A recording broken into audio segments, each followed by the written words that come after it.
Thank you to Skillshare for supporting this episode of Animal Wonders. The first 1,000 people who click the link in the description can get a free trial of Skillshare's premium membership. Hello and welcome back to the reptile room at Animal Wonders. I'm Jessi and this is Blueberry, the blue-tongued skink. Blueberry came to us in really poor shape, and caring for her has been different than it would be for other lizards of her species. So we've worked hard to find what makes her happy, even when it was a bit unconventional.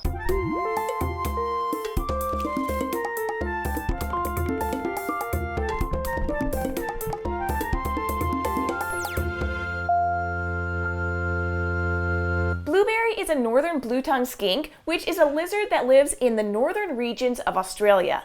They usually inhabit grasslands and near the edges of forests. They prey on invertebrates, small vertebrates, foliage, flowers, and occasionally small fruits, but they specialize in eating snails, using their wide mouth to crush the shell and spit the hard bits out the sides with their tongue. Their bright blue tongue gives them their name, and it acts as a deterrent to any potential predator. By flashing their tongue, they're saying they're poisonous and not to mess with them. But it's all pretend, because blue-tongued skinks aren't actually poisonous. They're just pretending. Blueberry is such a neat animal, and it's been a pleasure sharing all of her amazing adaptations with audiences. Now, when we took Blueberry in from her previous owner, she was in really poor shape. She had a respiratory infection, sores on the side of her mouth that were swollen and infected, a large load of internal parasites, and she was missing almost all of her toes. Over the first few months we had her, our vet helped us clear up her parasites and the infections in her respiratory system and mouth, but there was nothing we could do about her toes. Because Blueberry is missing her toes, she has nothing to grip with, and she can easily end up hurting the bottoms of her feet if she rubs them on something rough for too long.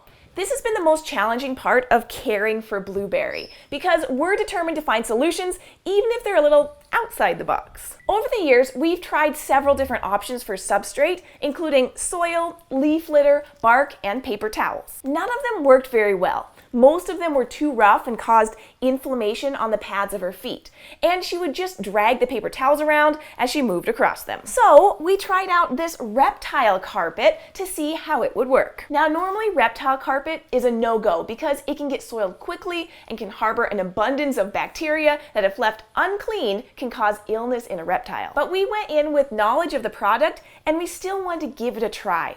And it worked perfectly for Blueberry to get around on. It's heavy enough that it doesn't move around much when she drags her body across it, and it's rough enough for her to get a little grip with her feet, but not too rough to cause inflammation. So now we had to solve the problem of making sure it didn't become ridden with bacteria. This was actually a pretty easy fix. We just made a protocol to pull her carpet every week to be run through the washing machine. While the one carpet is being sanitized, we have another replacement clean and ready to go. So Blueberry was doing great on her carpet, but just because something's working well doesn't mean there isn't room for improvement. I watched Blueberry's behavior, and keeping in mind their native habitat and natural behaviors, I noticed that something was definitely missing. Blueberry kept trying to burrow underneath the reptile carpet, and in the wild, blue-tongued skinks will wander down into other animals' burrows and borrow the cold, damp environment to get out of the heat from the sun. Blueberry was trying to engage in this natural behavior, but when she went under the carpet, she was then laying on the hard glass floor,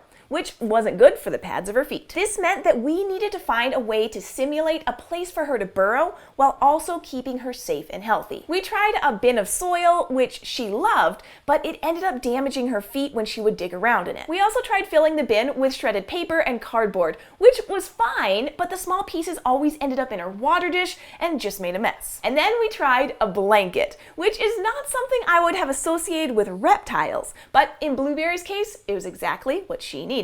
The blanket is soft enough that it doesn't rub the bottoms of her feet, and it's flexible enough for her to burrow under. Our adventures with Blueberry has once again shown how important it is to keep the individual and situation in mind when providing care to the animals, especially those with injuries that impact their natural behaviors. Sometimes what's right for the majority of a species won't work for an animal that has an injury or disability, and it's our responsibility to get creative and find a solution, even if it's an unusual one. Now that we've found what works well for Blueberry, I'm still not done trying to improve her life. We're going to give her a larger space. Please note that this size terrarium isn't large enough for a blue-tongued skink without a disability. We're hopeful that Blueberry's feet are used to walking around on the reptile carpet by now, and we can comfortably promote her to be more active. I'd also like to try a few new burrowing substrates to see if there's anything else besides blankets that will work as well. If you have an idea for something that could improve Blueberry's well-being,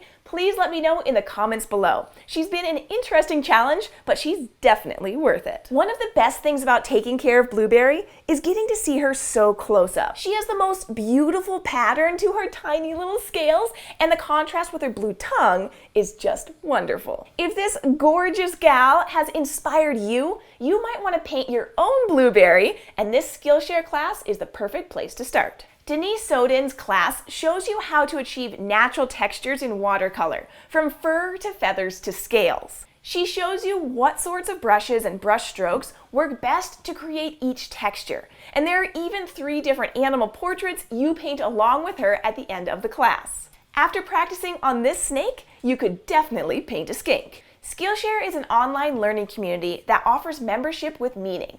With so much to explore, real projects to create, and the support of fellow creatives, Skillshare empowers you to accomplish real growth.